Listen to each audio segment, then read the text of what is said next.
Good afternoon students. విద్యార్థులకు నమస్కారం.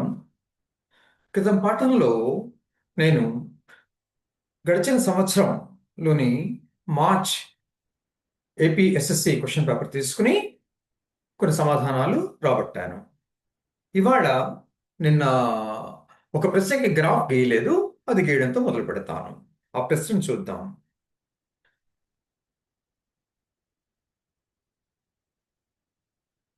ఇది 14వ ప్రశ్న.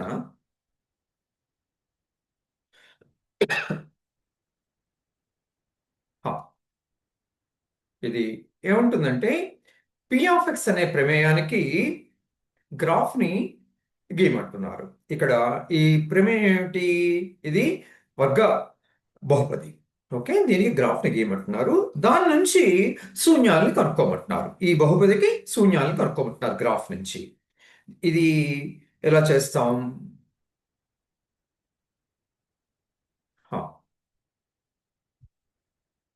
సో మనకి ఒక వర్గ బహుపది ఇచ్చారు. నేను చెప్పాను, ఈ వర్గ బహుపది అంటే ఇది ఒక బహుపది, దీని యొక్క అత్యధిక ఘాతం 2 అన్నమాట, వర్గం. అందువల్ల దీన్ని వర్గ బహుపది అంటారు. దీనికి గ్రాఫ్ గీయాలి. తర్వాత ఆ గ్రాఫ్ నుంచి దీనికి శూన్యాలని కనుక్కోవాలి. శూన్యాలని కనుక్కోవాలి. ఓకే, మొట్టమొదటి గ్రాఫ్ గీద్దాం. ఇది గ్రాఫ్ గీయాలి అంటే దీన్ని ఈ 2 పదాలు ఎక్కడి నుంచి అయితే వచ్చాయో, ఏ పెర్ఫెక్ట్ స్క్వేర్ నుంచి అయితే వచ్చాయో అది వ్రాయాలి. దీన్ని వర్గీకరించాలన్నమాట. అంటే దీన్ని దీన్ని A square plus B square plus 2ab, ఈ 2 పదాలని A square plus B square plus 2abతో పోలుస్తాం. ఎక్స్ స్క్వేర్ వచ్చింది, ఇది 2ab అంటే ఇక్కడ ఎక్స్ స్క్వేర్ ఏ స్క్వేర్ తో పోలుస్తాం, అంటే ఎక్స్ ఏ అయింది. దీన్ని ఎక్స్ పదాల్లో రాస్తే 2 ఇంటూ ఎక్స్ ఇంటూ హాఫ్ అయింది.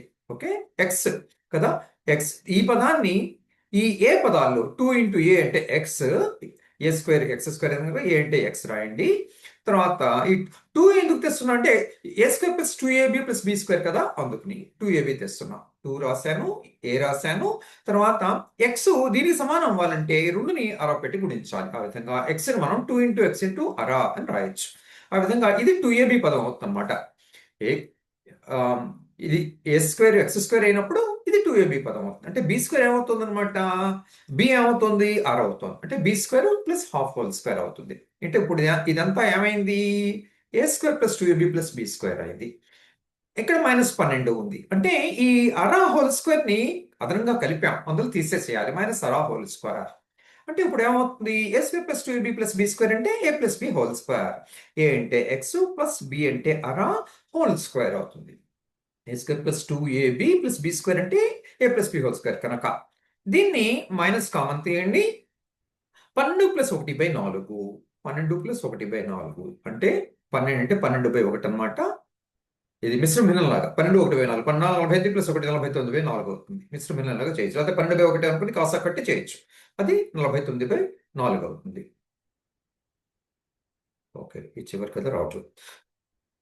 సో ఆ విధంగా -12 -1/4 అంటే -49/4 అవుతుంది. ఓకే, ఇప్పుడు దీనికి y అనే పేరు పెట్టండి. తర్వాత అంటే px విలువల్ని y అక్షమే సూచిస్తాం. తర్వాత ఇక్కడ ఇది ఈ ఈ ఈ ఈ ఈ సమాసం ఎప్పుడు 0 అవుతుంది, x ఇప్పుడు -12 అయినప్పుడు. అందులో ఇక్కడ -12 తీసుకోండి. అలాగే ఇది 0 అయినప్పుడు y విలువ ఎంత అవుతుంది, -49/4 అవుతుంది. ఆ విధంగా ఇది దీనికి శీర్షం అవుతుంది. ఈ పెరావలయానికి శీర్షం అవుతుంది. నేను ఈ క్రితం పాఠంలో చెప్పాను. ఈ పెరావలయము దానికి శీర్షం ఇది అవుతుందని క్రితం పాఠంలో నేను విశదీకరించాను. ఇప్పుడు ఇది శీర్షం, దానికి క్యాపిటల్ ఏ అని పేరు పెట్టాను, వి అని కూడా అంటున్నాను. తర్వాత ఈ శీర్షానికి 2 పక్కల మనం ఎక్స్ విలువను తీసుకోవాలి. ఎలాగా, ఎక్స్ విలువ -6, దీనికి కుడి పక్క 0 తీసుకోండి, తర్వాత 1 తీసుకోండి, తర్వాత 2 తీసుకోండి, తర్వాత 3 తీసుకోండి. ఇవి ఎక్స్ విలువలు అనమాట. ఎడం పక్క పూర్ణాంకాలు తీసుకుంటే మనకి ఈ గణనలు తేలికవుతాయి. అందువల్ల పూర్ణాంకాలు తీసుకున్నాను. ఎడం పక్క -1, -2, -3, -4 తీసుకున్నాను. వీటిని -6 పెడితే -6 ప్లస్ హాఫ్ హోల్ స్క్వేర్ అంటే మైనస్ అర ప్లస్ అర అంటే 0 స్క్వేర్ అంటే 0 మైనస్ 49/4 అంటే y ఈక్వల్ మైనస్ 49/4 అవుతుంది. y అన్నా px అన్నా ఒకటే. తర్వాత x ఈక్వల్ 0 పెట్టారనుకోండి ఇది ఏమవుతుంది 1/2 హోల్ స్క్వేర్ అంటే 1/4 మైనస్ 40 మళ్ళీ x ఈక్వల్ 0 ఇందులో పెట్టేయచ్చు. ఇక్కడ తెలియకవుతుంది. x ఈక్వల్ 0 పెడితే 0² ప్లస్ 0 మైనస్ 12 0 ప్లస్ 0 0 మైనస్ 12 అంటే మైనస్ 12 అవుతుంది. అలాగే x ఈక్వల్ 1 ఇందులో పెట్టండి. 1² ప్లస్ 1 అంటే 2 మైనస్ 12 అంటే మైనస్ 10. అలాగే x ఈక్వల్ 2 పెట్టండి ఇందులో 4 ప్లస్ 2 6 మైనస్ 12 అంటే మైనస్ 6. x ఈక్వల్ 3 పెట్టండి 9 ప్లస్ 3 అంటే 12 మైనస్ 12 అంటే 0. ఇక్కడ ఎడమ పక్క x ఈక్వల్ మైనస్ 1 పెట్టండి అంటే minus 1 whole square is plus 1 minus 1 minus 12 1 minus 1 కొట్టుకుపోతాయి మైనస్ 12 అవుతుంది y. ఓకే x మైనస్ 1 అయినప్పుడు y మైనస్ 12 అవుతుంది. అలాగే x ఈక్వల్ మైనస్ 2 పెడితే 4 మైనస్ 2 మైనస్ 12 4 మైనస్ 14 అంటే మైనస్ 10 అవుతుంది. అలాగే x ఈక్వల్ మైనస్ 3 పెడితే 9 మైనస్ 3 మైనస్ 12 అంటే 9 మైనస్ 15 అంటే మైనస్ 6. ఓకే 9 మైనస్ 3 అంటే 6 మైనస్ 12 అంటే మైనస్ 6. ఓకే ఆ విధంగా x కూడా మైనస్ 4 పెడితే 16 మైనస్ 4 12 మైనస్ 12 అంటే 0. ఓకే ఇప్పుడు అంటే బై ట్రయల్ అండ్ ఎర్రర్ లో రెండు ఈ వర్గ సమాసానికి రెండు మూలాలు ఉంటే ఆ మూలాలు వచ్చేసాయి -4 -4 3ను. కానీ గ్రాఫ్ నుంచి ఎలా వస్తాయో చూద్దాం. గ్రాఫ్ నుంచి రాబట్టమన్నాడు. అందువల్ల ఈ విలువలకి ఈ ఎక్స్ విలువలకి అనుగుణంగా y విలువలు తీసుకుని మనము ఇక్కడ ఎన్ని బిందువులు ఎక్స్కి ఎన్ని విలువలు తీసుకున్నాం 4 విలువలు తీసుకున్నాం. తదనంతరం వాటికి అనుగుణంగా అనుగుణంగా రెస్పెక్టివ్లీ అంటాం. అనుగుణంగా ఆ క్రమంలో y విలువలు వచ్చాయి. అంటే ఈ బిందువుకి క్యాపిటల్ A అని పేరు పెట్టాం. Capital A. ఈ బిందువుకి క్యాపిటల్ B అని పేరు పెట్టండి. దీనికి క్యాపిటల్ C, దీనికి క్యాపిటల్ D, తర్వాత దీనికి ఈ F G అట్లా పేరు పెట్టినట్టున్నా. ఒకసారి చూస్తా గ్రాఫ్ చూద్దాం. ఓకే గ్రాఫ్ చూసి ఆ పేర్లు అవే పేర్లు పెడదాం. గ్రాఫ్ చూడాలి అంటే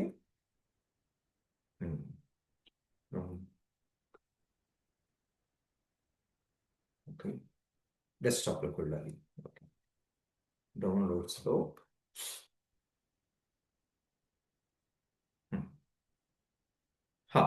ఇక్కడ ఇక్కడ ఇక్కడ ఇదేమో క్యాపిటల్ ఏ అన్నాను. తర్వాత ఏం తీసుకున్నాను బి క్యాపిటల్ ఏ అన్నా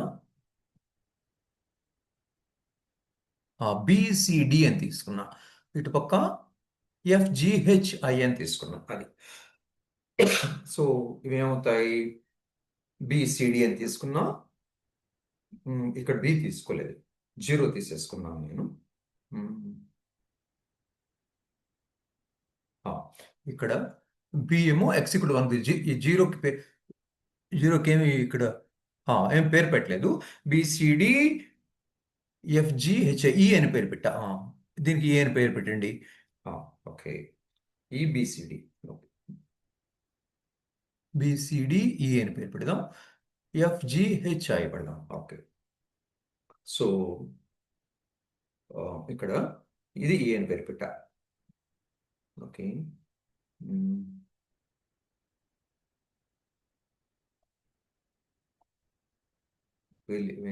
మీకు సరిగ్గా అర్థం అవడం గురించి రాస్తున్నా. దీనికి ఈ అని పేరు పెట్టా. ఈ బిసిడి అని పేరు పెట్టా. ఇక్కడ జిహెచ్ఐ అని పేరు పెడతా.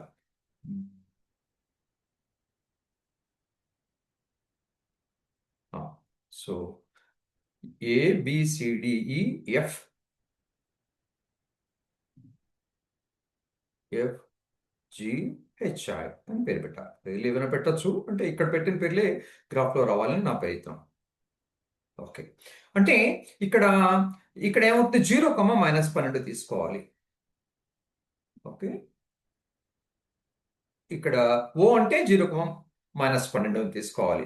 ఓ కాదు ఇక్కడ 0కి ఇది ఈ అంటే ఇది ఎక్స్ ఇక్కడ 0 ఓ కాదు 0, -12 తీసుకోవాలి. అలాగే బి అంటే దీనికి ఏమిటన్నమాట కోఆర్డినేట్స్. దీని కోఆర్డినేట్స్ ఏమవుతాయి 1, -10 అవుతాయి. సి అంటే ఏమవుతాయి 2, -6 అవుతాయి. ఆ విధంగా ఇక్కడ డి అంటే ఏమవుతాయి 3,0 అంటే ఆ విధంగా ఇక్కడ జి అంటే ఇక్కడ హెచ్ ఏమవుతుంది -3, -6. ఆ విధంగా మనకి ఇక్కడ ఎక్స్కి ఎన్ని విలువలు ఉన్నాయి? 4 + 4 8 విలువలు ఉన్నాయి. వాటికి అనుగుణంగా y విలువలు వస్తాయి. ఆ విధంగా అదే క్రమంలో మనకి 8 జతల నిరూపకాలు వస్తాయి. 8 బిందువులు వస్తాయి అన్నమాట XY తలంలో. ఆ 8 బిందువులుకి పేర్లు పెట్టా A, E, B, C, D, F, G, H, I అని ఈ పేర్లు పెట్టి వాటిని XY ఆ, XY తలంలో నేను వాటిని వాటిని గుర్తించాను. ఇది చేయాలంటే ఏం చేశాను? ఒక ఎక్స్ అక్షం ఒక ఆ, ఒక ఒక అక్షాన్ని ఇలా క్షితిజ సమాంతరంగా గీసుకున్నాను. అంటే ఇలా ఎక్స్ అక్షాన్ని ఇలా తీసుకుంటాం మనం క్షితిజ సమాంతరంగా. ఈ అడ్డగీతని ఇక్కడ మీరు అబ్జర్వ్ చేయండి. రెండు గాఢంగా థిక్గా ఉంటాయి లైన్స్. వాటిని వాటిలో ఒకటి తీసుకోండి, దాన్ని ఎక్స్ అక్షం అని పేరు పెట్టండి. దాని మీద ఒక గీత గీయండి, ఒక రేఖాఖండం తీసుకోండి, దానికి ఎక్స్ అక్షం అని పేరు పెట్టండి. దాన్ని x x o y x dash అని పేరు పెడతాం. ఇది ఎక్స్ అక్షం అనమాట. ఇది ఎక్స్ అక్షం అనమాట. ఓకే. తర్వాత ఇక్కడ ఇక్కడ నిలువు గీతలు ఉన్నాయి. ఈ నిలువు గీతల్లో 2 వరుస గీతలు గాఢంగా ఉంటాయి. 2 వరుస గీతలు అంటే 1 సెంటీమీటర్ ఇదొక గాఢమైన గీత థిక్గా ఉంది. తర్వాత దాని పక్కనే 1 సెంటీమీటర్ దూరం ఇంకో గాఢమైన గీత ఉంటుంది. అటువంటి దానికి ఒకటి తీసుకుని దానికి వై అక్షం అని పేరు పెట్టండి. ఓకే, ఇది వై అక్షం అనమాట. వై అక్షం. ఓకే, ఈ మూలబిందువుకి ఓ అని పేరు పెట్టాను. దాని నిరూపకాలు 0,0 అవుతాయి. ఈ ఈ ఈ ఎక్స్ అక్షాన్ని పైన వై ధనాత్మకంగా తీసుకుంటాం, దిగువన రుణాత్మకంగా తీసుకుంటాం. నేనేమో స్కేల్ తీసుకుంటున్నా. స్కేల్ ఏం తీసుకుంటున్నాను? స్కేల్ స్కేల్ ఏం తీసుకుంటున్నాను? ఎక్స్ అక్షం మీద ఒక 2 సెంటీమీటర్లు 2 సెంటీమీటర్లు కూడా ఒక యూనిట్ అని తీసుకున్నాం. ఒక ప్రమాణం అన్నమాట. ఎక్స్ అక్షం మీద 2 సెంటీమీటర్లు ఒక యూనిట్ గా తీసుకుంటున్నాను. అంటే ఇక్కడి నుంచి ఇక్కడ దూరాన్ని ఒకటి సూచిస్తుంది.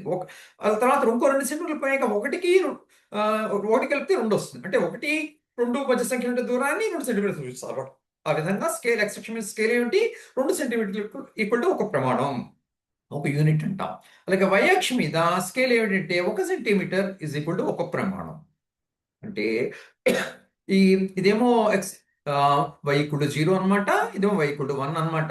1 సెంటీమీటర్ దూరంలో గాఢమైన రేఖ ఉంది, దానికి 1 అని పేరు పెట్టండి ఇక్కడ బిందువుని. తర్వాత ఇంకో సెంటీమీటర్ దూరంలో ఇంకో గాఢమైన రేఖ ఉంది, దానికి 2 అని పేరు పెట్టండి.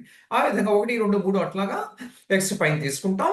దిగువన -1, -2, -3 తీసుకుంటాం. అంటే ఈ ఎక్స్ అక్షానికి 1 సెంటీమీటర్ దూరంలో ఉండేటువంటి గాఢమైన రేఖ ఏదవుతుందో అది -1ని సూచిస్తుంది. దీని మీద ఈ y అక్షం మీద -1 సూచిస్తుంది. అలాగే దాని నుంచి ఇంకో సెంటీమీటర్ దూరంలో దిగువన ఏదైతే ఉందో అది -2 సూచిస్తుంది. ఆ విధంగా -1, -2, -3, -4 అట్లాగా -14, -14 నేను మార్క్ చేశాను. ఓకే. తర్వాత మనం ఇందాక 8 జతల్ని పొందాం. ఆ 8 జతల్ని పొందాం. ఆ 8 జతల్ని ఇవేమిటి? AB, right, AEBCDFGHI. ఈ మొత్తం 9 అయ్యాయి. ఇది 9 అయ్యాయి.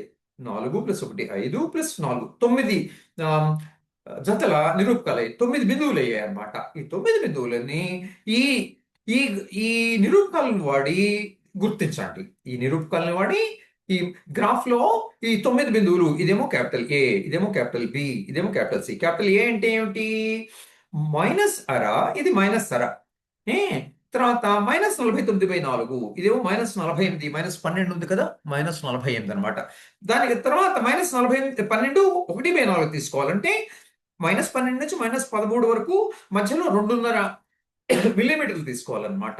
ఆ విధంగా ఏమొస్తుంది? నిరూపకాలు -1/2, -49/4. తర్వాత ఇదేమో ఈ అవుతుంది. ఇదేమిటి?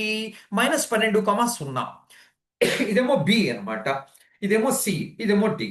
ఆ విధంగా ఇదేమో FGHI అన్నమాట. వీటిని అన్నిటిని గుర్తించండి. గుర్తించి నున్నని వక్రంతో కలపాలి. ఇక్కడ ఎఫ్ నుంచి ఏకి నున్నని వక్రంతో కలపాలి. అంటే మీరు పెన్సిల్ సహాయంతో నున్నని వక్రంతో కలపాలన్నమాట. అంటే స్మూత్ గా ఉండాలంటారు ఇంగ్లీష్ లో. అలాగే దీని నుంచి ఇక్కడే స్మూత్ గా కలపాలి. దీని నుంచి ఇక్కడ రేఖాఖండాలు తీసుకోకూడదు, స్మూత్ గా కలపాలన్నమాట. అలా కలుపుతూ ఉంటే వీటిని పొడిగించినప్పుడు కలుపుతూ ఉండి ఈ రేఖను పొడిగించినప్పుడు ఎక్స్ అక్షాన్ని ఈ రెండు ఈ ఈ ఈ పిఎఫ్ఎక్స్ అనేటువంటి గ్రాఫ్ అనే బహుపది యొక్క గ్రాఫ్ ఎక్స్ అక్షాన్ని రెండు బిందువుల దగ్గర తాకుతుంది, ఖండిస్తుంది అనమాట. అవేమేమి బిందువులు? డీను, డి1, I1. వాటి నిరూపకాలు ఏమిటి? వాటి నిరూపకాలు ఇదేమో 3, 0, ఇదేమో -4. ఇది ఏమైంది?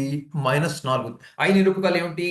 -4, 0. అంటే మనకి ఈ పి ఆఫ్ ఎక్స్ యొక్క శూన్యాలు ఏమవుతాయి? x=-3 మరియు x=-4 అవుతాయి అన్నమాట. అంటే x యొక్క విలువలు 3 మరియు -4 శూన్యాలు ఇస్తుంది. అంటే అర్థం దాని పి ఆఫ్ ఎక్స్ విలువలు సున్నాలు అవుతాయి. ఆ విధంగా గ్రాఫ్ నుంచి మనము మనము ఈ పి ఆఫ్ ఎక్స్ అనేటువంటి వర్గ బహుపది యొక్క శూన్యాల్ని రాబట్టాం. ఓకే. కొన్ని సందర్భాల్లో ఆ, ఇక్కడ నేను యాదృచ్ఛికంగా తీసుకున్నాను 3, 4, -4 అనే విలువలు సున్నాలే. అప్పుడప్పుడు ఇక్కడ ఇక్కడ మనం తీసుకున్న ఎక్స్ విలువలకి సున్నాలు రాకపోవచ్చు అనమాట. వచ్చినా రాకపోయినా గ్రాఫ్ నుంచి రాబట్టమన్నారు కనుక గ్రాఫ్ గీసి ఆ గ్రాఫ్ ఆ నున్న వక్రం ఎక్కడైతే ఎక్స్ అక్షాన్ని తాకుతుందో, ఖండిస్తుందో ఆ బిందువుల నుంచి వచ్చే ఎక్స్ నిరూపకాల్ని కనుక్కోవాలి. అవి మనకి పి ఆఫ్ ఎక్స్ యొక్క శూన్యాలను ఇస్తాయి. అదనమాట సంగతి. ఓకే, తర్వాత లెక్క చూద్దాం.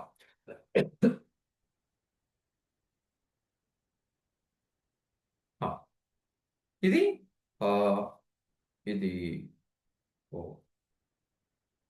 దీన్ని ఒకసారి నేను శుభ్రం చేయాలి.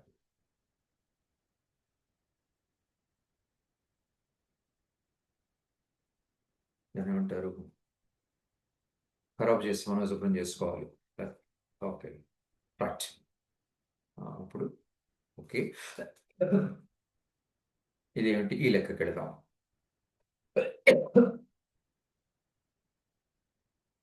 ఆ, ఇది ఇది ఎన్నో లెక్క? 17వ లెక్క. ఒక సమాంతర చతుర్భుజం ఏబిసిడిలో 3 శీర్షాలు A -1 -2, B 4 -1 మరియు C 6 3 అయితే శీర్షం D నిరూపకాలు కనుక్కో. సమాంతర చతుర్భుజం ఏబిసిడి వైశాల్యం ఎంత? ఓకే, సో మనకి ఏమి ఇచ్చారు ఇక్కడ? ఒక సమాంతర చతుర్భుజం ఇచ్చారు. సమాంతర చతుర్భుజం అంటే ఆ, అది సమాంతర చతుర్భుజం అంటే అదేమిటి? అది అది ఒక చతుర్భుజం. దానిలో ఉండేటువంటి ఎదురు భుజాలు సమాంతరంగా ఉంటాయి. ఓకే,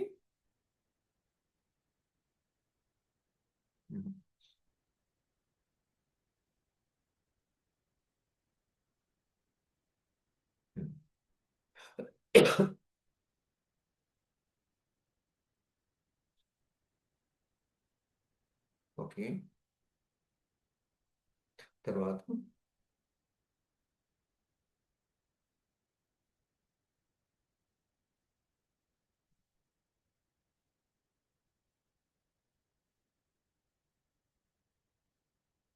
రైట్, తర్వాత ఎప్పుడు కలపాలి? మూడింటిని కలపాలి. ఎందుకు ఇది అవ్వలేదు?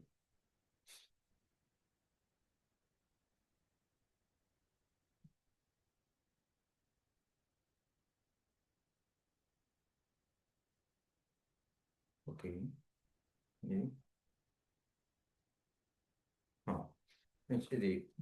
సుమారుగా సమాంతర చతుర్భుజం. దీనికి ఏమని పేరు పెట్టాం? ఏబిసిడి. ఏబిసిడి. ఓకే, ఏ నిరూపకాలు ఇచ్చారు? -1 -2. బి నిరూపకాలు ఇచ్చారు 4 -1. సి నిరూపకాలు ఇచ్చారు 6 3. డి నిరూపకాలు కనుక్కోమన్నారు. ఓకే, ఎలా కనుక్కుంటాం? సమాంతర చతుర్భుజం అంటే ఇది ఒక చతుర్భుజం, దీని యొక్క ఎదురు భుజాలు సమానం అన్నమాట. అంతేకాకుండా ఎదురెదురు భుజాలు సమాంతరం కూడా అవుతాయి. ఏడి బీసీకి ప్యారలల్ అవుతుంది, సిడి ఏబీలు సమాంతరాలు అవుతాయి. ఓకే, ఇప్పుడు మనకి ఏమి ఇచ్చారు? ఏబిసిడి యొక్క నిరూపకాలు ఇచ్చారు. డి యొక్క నిరూపకాలు కనుక్కోవాలి. ఎలా కనుక్కుంటాం? ఇది x, y అనుకుంటే XY విలువలు కనుక్కోవాలన్నమాట. ఎలా కనుక్కుంటాం? మనకి ఒక ధర్మం ఉంది సమాంతర చతుర్భుజాలకి. అదేమిటి? కర్ణాలు పరస్పరం సమద్విఖండన చేసుకుంటాయి. సమద్విఖండన కర్ణాలు గీద్దాం. ఇదేమో ఏబి డిబి అనే కర్ణం, ఇదేమో ఏసి అనే కర్ణం. ఓకే, బట్ ఇక మధ్య బిందువుకి ఒక పేరు పెడదాం, ఈ అని పేరు పెడదాం. ఓకే, సో ఏమిటి? సమాంతర చతుర్భుజంలో సమాంతర చతుర్భుజంలో సమాంతర సమాంతర చతుర్భుజంలో కర్ణాలు పరస్పరం సమద్విఖండన చేసుకుంటాయి. సమద్విఖండన చేసుకుంటాయి. ఓకే, ఈ ఏ ఏ బీడీఏసీలు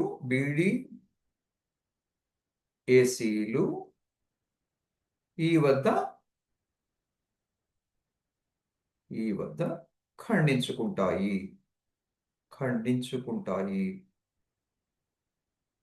అనుకో. ఓకే, ఇక్కడి నుంచి ఏమొస్తుంది మనకి? ఇక్కడి నుంచి ఏమొస్తుంది? therefore డిబి డిబి మధ్య బిందువు ఈజ్ ఈక్వల్ టు ఈసీ మధ్య బిందువు. నో, ఏసీ మధ్య బిందువు. I'm sorry, this is AC. AC మధ్య బిందువు. ఎందుకు అంటే ఏబిసిడి సమాంతర చతుర్భుజం అయింది కనుక ఈ కర్ణం యొక్క మధ్య బిందువు డిబి యొక్క మధ్య బిందువు కూడా అవుతుంది. అంటే డి రైట్ డి కమా బి బిందువులు కలిపే రేఖాఖండం యొక్క మధ్య బిందువు ఏ కమా సి బిందువులు కలిపే రేఖాఖండం యొక్క మధ్య బిందువుకు సమానం అవుతుంది అనమాట. అది కవి హృదయం. ఇక్కడ ఏంటి? డి ఏమో ఎక్స్ కమా వై అనుకున్నాను, D equal to X comma y అనుకో. ఓకే, అనుకుంటే మనకేమొస్తుంది అప్పుడు? ఇక్కడ ఈ సంబంధం నుంచి ఇప్పుడు ఈ డి బిలకు మధ్య బిందువు ఏమవుతుందంటే దాని నిరూపకాలు x+4/2 x+4/2 కమా y+-1/2 అవుతుంది. ఓకే, డిబిని కలిపే రేఖాఖండం యొక్క మధ్య బిందువు ఏమవుతుంది? x+4/2 అవుతుంది, కామా y+-1/2 అవుతుంది. అలాగే ఏసీలను కలిపే రేఖాఖండం యొక్క మధ్య బిందువు ఏమవుతుంది? -1+6/2 -1+6/2 కామా -2+3/2 అవుతుంది. ఓకే, -1+6/2 కామా -2+3/2 అవుతుంది. ఇక్కడ నుంచి ఎక్స్ వాల్యూ కనుక్కుంటాం. ఓకే, ఇక్కడ ఏమొస్తుంది? ఓకే, దీన్ని ఇంకా సూక్ష్మీకరించవచ్చు. 5/2 అవుతుంది, కామా ఇక్కడ 1/2 అవుతుంది. ఇప్పుడు ఇక్కడ నుంచి 2 సమీకరణాలు వస్తాయి. x+4/2 is equal to 5/2. అంటే 2 జతల నిరూపకాలు, 2 బిందువులు సమానం అయ్యాయంటే ఎక్స్ నిరూపకాలు సమానం అవ్వాలి, వై నిరూపకాలు కూడా సమానం అవ్వాలి. ఆ విధంగా x+4/2 ఈజ్ ఈక్వల్ టు 5/2 వస్తుంది. y-1/2 ఈజ్ ఈక్వల్ టు 1/2 అని వస్తుంది.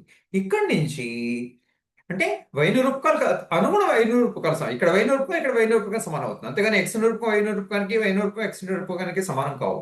ఓకే, తర్వాత ఇక్కడి నుంచి ఇది ఎక్స్ లో ఒక సమీకరణం, ఇది వై లో సమీకరణం. ఇక్కడ నుంచి వై ఎక్స్ వైని పట్టుకొస్తాం. 2 కొట్టుకుపోతాయి, ఈ 4 అవతలకి వెళ్తే -4 x 1 అవుతుంది. 2 కొట్టుకుపోతాయి, ఈ -1 అవతలకి వెళ్తే +1 వై అవుతుంది, 2 అవుతుంది. ఆ విధంగా ఈ యొక్క నిరూపకాలు is equal to X comma Y is equal to 1, 2 అవుతాయి. ఓకే, అదనమాట సంగతి. ఓకే, 2 పెడితే రైట్. ఓకే, సో ఇవి వచ్చాక ఈ నిరూపకాలు ఏమయ్యాయి? 1/2 వచ్చాయి. No no no, not E, I'm sorry, this is not E. ఇదేమిటి? D, this is D. Okay, D కూడా ఎక్స్ కామా వై, ఈ వేరు. Okay, D x comma y అంటే ఇవి దేన్ని నిలుపుకోవాలి, డి నిలుపుకోవాలి. డి వచ్చింది మనకి. ఇది రాద్దాం. డి నిలుపుకోవాలి వచ్చేస్తాయి అంటే 1,2. ఇది 1,2. This is equal to 1,2. Okay. ఇవేమో ఇప్పుడు ఈ ఈ సమాంతర చతుర్భుజం యొక్క ఈ డి ఇక్కడ ఈ నాలుగో విశ్లేషణ కనుక్కున్నారు. ఇది నాలుగో శీర్షం. ఓకే. ఇక్కడ ఏమిటి, ఇది నాలుగో శీర్షం.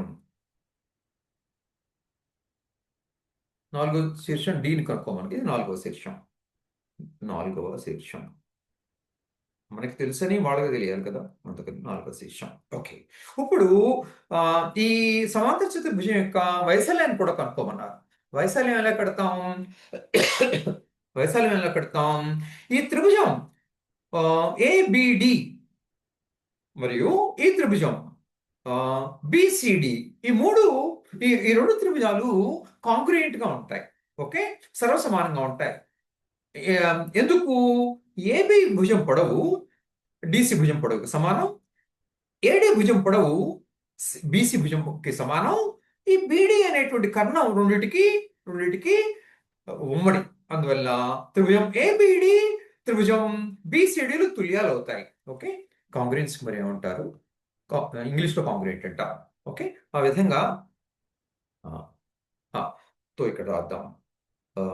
Triangle ABD is congruent to triangle CBD. Okay. ABD అంటే ఈ కర్ణం మీద ఉన్నటువంటి త్రిభుజాలు ఏబిడి బిసిడిలు తుల్యాలు అవుతాయి, కాంగ్రుయెంట్ అవుతాయి. ఎందుకు అవుతాయి? Since AB is equal to CD comma ఎదురెదురు భుజాలు సమానం, ఈ పక్క భుజాలు సమానం. ఈ రెండు ఏడి ఈక్వల్ టు బిసి సమాంతర చతుర్భుజం కనుక ఇది జరుగుతోంది. కమా ఈ బీడి అనేటువంటిది కామన్, ఉమ్మడి. బీడి ఉమ్మడి. ఓకే. అందుచేత ట్రిపుల్ సెక్షన్ ద్వారా ఈ రెండు కాంగ్రుయెంట్ అవుతాయి. ఈ త్రిభుజాలు కాంగ్రుయెంట్ అవుతాయి.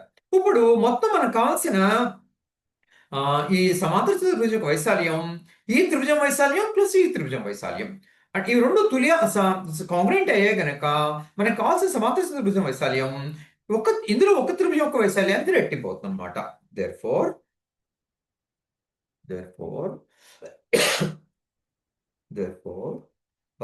సమాంతర చతుర్భుజం ఏబిసిడి వైశాల్యం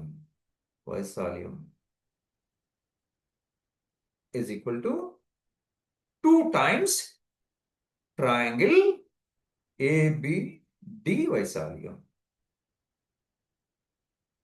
ఓకే. అదనమాట. రైట్. ఏం రాశాను ఇక్కడ? సమాంతర చతుర్భుజం ఏబిసిడి వైశాల్యం త్రిభుజం ఏబిడి వైశాల్యానికి రెట్టింపు అని రాశాను. ఎందుకు రాశాను? త్రిభుజం ఏబిడి తీసుకుంటున్నా, ఇవి రెండు తుల్యాలు గనక ఈ త్రిభుజం యొక్క వైశాల్యానికి రెట్టింపు సమాంతర చతుర్భుజం వైశాల్యం వచ్చేస్తుంది. ఈ త్రిభుజం వైశాల్యం ఈ త్రిభుజం వైశాల్యం సమానం. అందువల్ల మొత్తం సమాంతర చతుర్భుజం వైశాల్యం ఈ త్రిభుజం వైశాల్యానికి రెట్టింపు అనమాట. ఇక్కడేమో ఏబిడిలు తెలుసు. అందువల్ల మనం ఏబిడిల యొక్క వైశాల్యాన్ని కనుక్కోగలం. ఏమని ఇచ్చారు? ఏమో మైనస్ ఏం ఇచ్చారు? -1 -2 బి -4 -1 ఏ -1 -2 బి 4 -1 డి ఏమొచ్చింది? డి 1,2 వచ్చింది. 1,2. ఓకే. ఏ -1 -2 డి ఏమో 4 -1. ఓకే.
డిఏ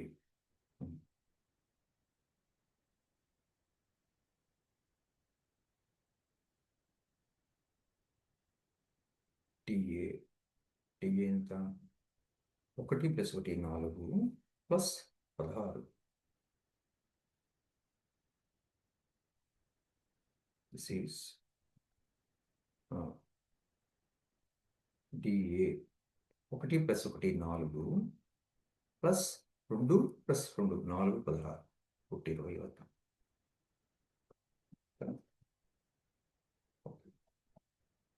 ప్లస్ రూట్ ఇక్కడ ఎంత x + y + z √18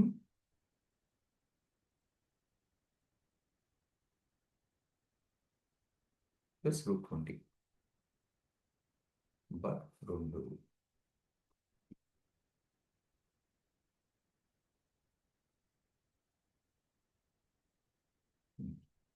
ఓకే తర్వాత s - x ఎంత అవుతుంది s - x = y + z - x by 2 అవుతుంది s y అంటే √18 ప్లస్ √z √20 minus √26 బై 2 అట్లనే s - y అంటే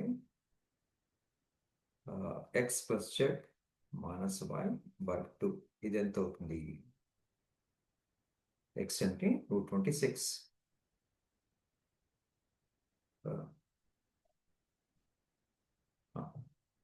√26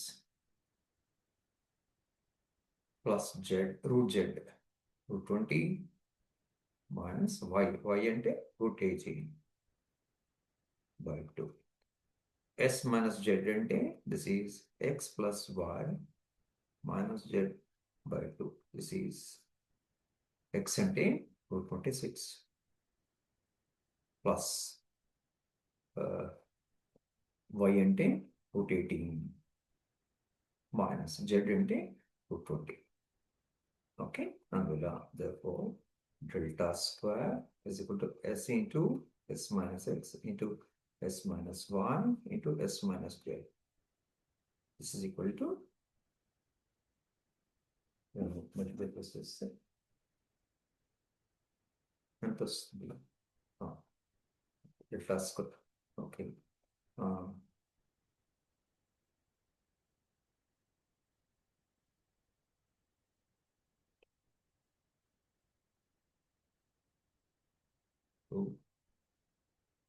Okay, this is equal to half into root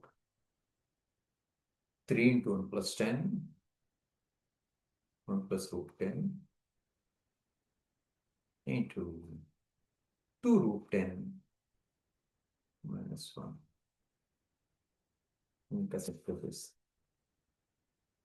This is equal to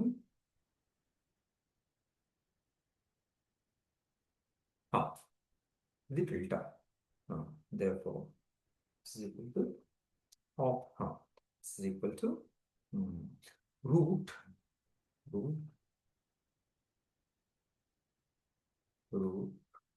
3 into √10 plus 19 by 2. Therefore, సమాంతర చతుర్భుజం ABCD వేశాయి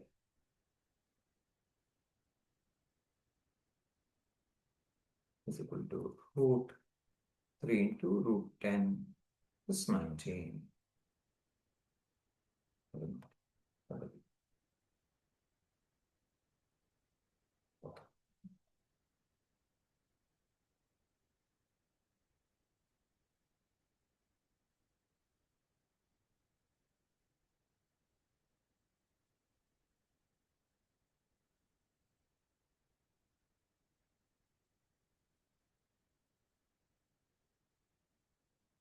Hello, this is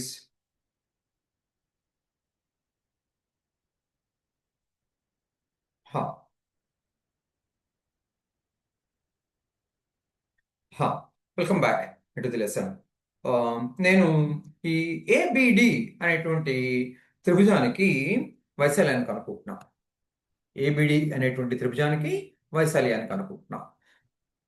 okay, ఇక్కడ ఏ నిరూపకాలు తెలుసు, B నిరూపకాలు తెలుసు, D నిరూపకాలు తెలుసు. అది 1, 2. ఇవి ఈ ఈ 3 శీర్షాల నిరూపకాలు తెలిసినప్పుడు త్రిభుజ వైశాల్యం ఎలా కనుక్కుంటాం? హీరోన్స్ ఫార్ములా ఉంది. హీరోన్స్ ఫార్ములా అది వాడి కనుక్కుంటాం. అది ఏం చెప్తుంది? ఈ త్రిభుజం యొక్క వైశాల్యం square root of yes into yes minus A into yes minus B into yes minus C.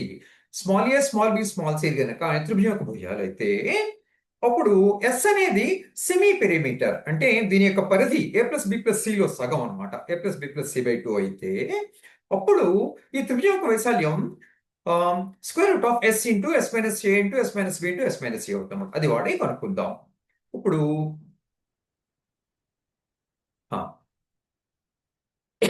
మనకి మనకి ఏ తెలుసు, ఏబీలు తెలుసు. అక్కడి నుంచి ఏబీల మధ్య ఉండే భుజం పొడవు ఏమవుతుంది? స్క్వేర్ రూట్ ఆఫ్ 4 - -1 అంటే 4 + 1 హోల్ స్క్వేర్ అంటే 5² is 25 plus -1 -2 -1 + 2 + 1 whole square that is +1 is √26. ఇది ఏబీ పొడవు అవుతుంది. అలాగే బీడీ పొడవు ఏమవుతుంది?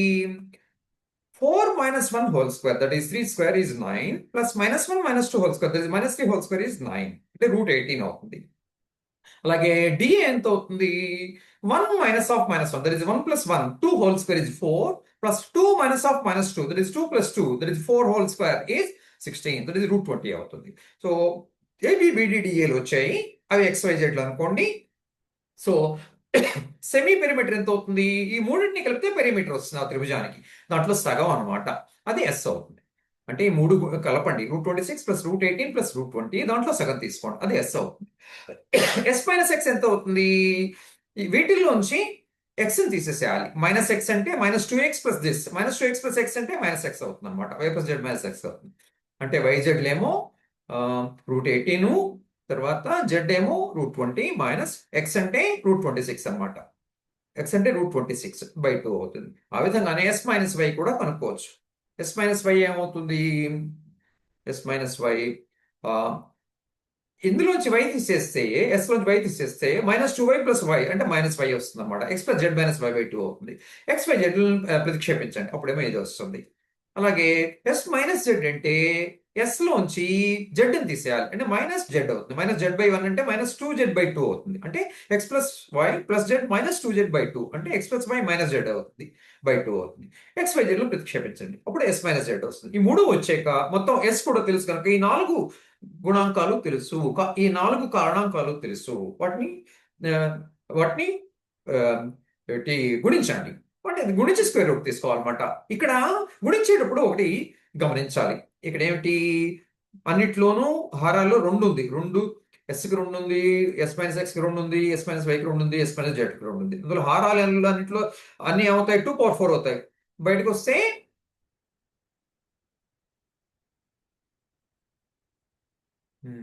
బయటకు వస్తే ఎంత అవుతుంది? ఓ 1 మినిట్.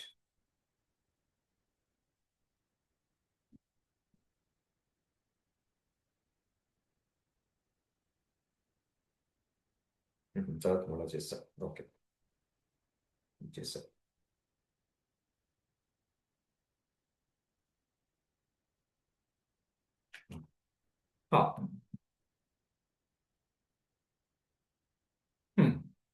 సో హారాల్లో 2/4 ఉంది. బయటకు వస్తే 2² అవుతుంది. తర్వాత ఇంకో 2 వస్తుంది. అది 1/2 ఇస్తుందిలేండి. తర్వాత ఈ ఈ s into yes minus x ఏమవుతుంది? గమనించండి ఇక్కడ. ఇదేమో ఏ అనుకుంటే √18 + √20 ఇదేమో a + b ఫామ్ లో ఉంది. ఇదేమో a - b ఫామ్ లో ఉంది. అప్పుడు a² - b² అప్లై చేయాలి. అంటే √18 + √20 హోల్ స్క్వేర్ -26 అవుతుంది అనమాట. అంటే ఇక్కడ మళ్ళా ఏమవుతుంది? a + b హోల్ స్క్వేర్ అంటే 18 + 20 + 2 × √18 × √20 వస్తుంది. ఆ విధంగా దీన్ని సూక్ష్మీకరించవచ్చు. అలాగే s - y × s - z ఇదేమవుతుంది? ఇది కూడా a + b × a - b form లోకి వస్తుంది. ఇక్కడ a ఏం తీసుకోవాలి? √26 తీసుకోవాలి. బి ఏం తీసుకోవాలి? √20 - 18 తీసుకోవాలి. అప్పుడు ఇదేమో √18 - 20 - b అవుతుంది. బి √20 - 18 తీసుకున్నప్పుడు దానికి negative √18 - 20. So a + b × a - b form లోకి వస్తుంది. a² - b² ఫామ్ లో వాడి ఇది కూడా సూక్ష్మీకరించవచ్చు. మొత్తానికి ఈ 4 లబ్ధాన్ని సూక్ష్మీకరించవచ్చు. ఈ విధంగా వస్తుంది. అందులోంచి రెండోటి బయటకు వస్తుంది. ఆ రెండు ఇంతకుముందు ఉన్న 1/4 ఇంటూ 2 అంటే 1/2 ఇస్తుంది అనమాట. ఆ విధంగా దీని అంతటి మళ్ళీ దీని రెండింటిని గుణించవచ్చు, విస్తరించవచ్చు. విస్తరిస్తే మొత్తానికి ఇది వస్తుంది మీకు. ఓకే. సో ఇది ఏమిటి? త్రిభుజం వైశాల్యం, ఏబిడి త్రిభుజం యొక్క వైశాల్యం. మీకు సమాంతర చతుర్భుజం ఏబిసిడి వైశాల్యం కావాలంటే ఈ త్రిభుజం వైశాల్యానికి రెట్టింపు. అందువల్ల ఈ త్రిభుజం వైశాల్యానికి రెట్టింపు. అందువల్ల ఈ త్రిభుజం వైశాల్యాన్ని 2 పెట్టి హెచ్చవేయండి. ఓకే. సమాంతర చతుర్భుజం వైశాల్యం త్రిభుజం ఏబిడి యొక్క వైశాల్యానికి రెట్టింపు. అందువల్ల దీన్ని 2 పెట్టి గుణించండి. ఆ విధంగా √3 × 19 + √10 వస్తుంది. ఆ విధంగా ఈ లెక్కని మనం పూర్తి చేస్తాం. ఓకే. తర్వాత ఈ లెక్క చూద్దాం.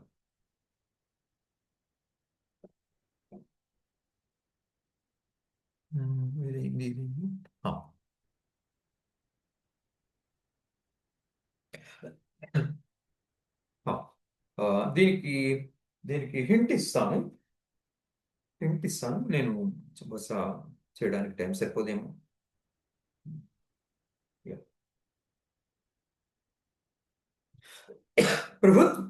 ప్రశ్న 18.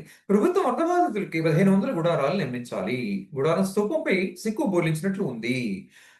స్తూపం శంకువు భుజ వ్యాసార్థాలు 2.8 మీటర్లకు సమం. స్తూపం ఎత్తు 3.5 మీటర్లు, శంకు ఎత్తు 2.1 మీటర్లు అయితే చదరపు మీటర్కి 100 రూపాయలు వెలగల గుడ్డ అన్ని గుడారాలకి ఎంత ఖరీదుకి వస్తుంది? ఇక్కడ బొమ్మ గీద్దాం. బొమ్మ గీస్తే ఎలా ఉంటుంది? మనకి ఒక స్తూపం మీద శంకు బోర్లించినట్లు ఉన్నాయి గుడారాలు. గుడారాలు ఎలా ఉన్నాయి? స్తూపం మీద శంకు బోర్లించినట్లు. స్తూపం ఎలా ఉంటుంది? ఇలా ఉంటుంది. ఓకే. సో ఇదేమో భూమి, ఇదేమో పైభాగం, స్తూపం పైభాగం. దీని మీద శంకు బోర్లించినట్లుంది. శంకు ఎలా ఉంటుంది? ఇలా ఉంటుంది. ఓకే.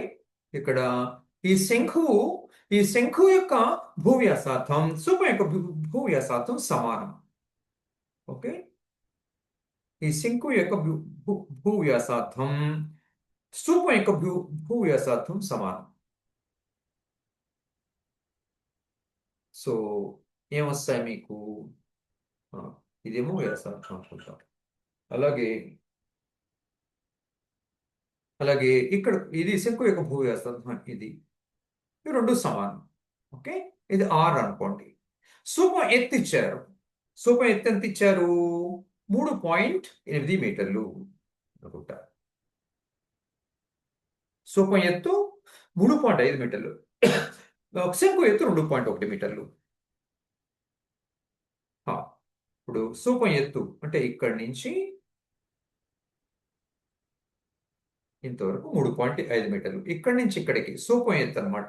ఈ శంకు ఎత్తు అనమాట, ఇది 2.1 మీటర్లు. ఇవి రెండు ఇచ్చారు. ఇప్పుడు ఇలాంటివి గుడారాలు 1500 ఉన్నాయట. వీటన్నిటి గుడ్డ ఎంత పడుతుందో కనుక్కోమన్నారు. గుడ్డ ఎంత పడుతుందో ఆ గుడ్డ రేట్ ఇచ్చారు, దాన్ని ఎంత ఖరీదు అవుతుందో కనుక్కోమన్నారు. అంటే ఏమిటి? మనం ఒటతుల వైశాల్యం కట్టాలన్నమాట. స్తూపానికి ఒటతుల వైశాల్యానికి ఫార్ములా ఏమిటి? 2πRh.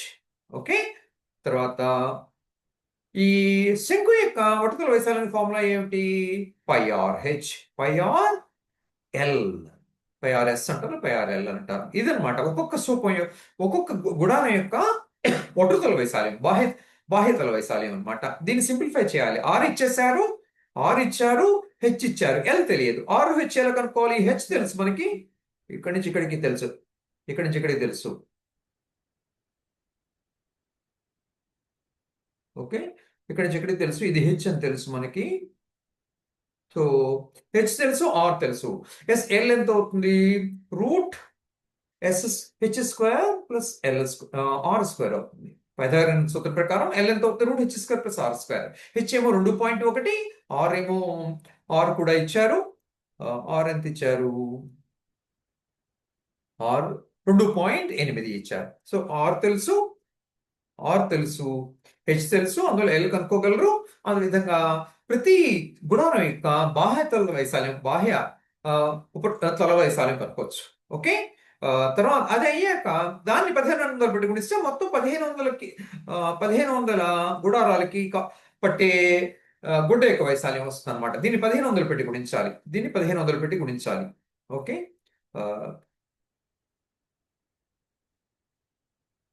1500 పెట్టి గుణించాలి. రైట్. సో